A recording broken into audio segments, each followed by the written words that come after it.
New at 4, Arkansans have spent $154 million for medical marijuana since the first dispensary opened in the state last year.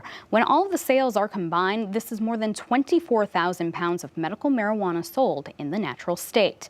There are 29 dispensaries operating in Arkansas, with 8 more coming soon.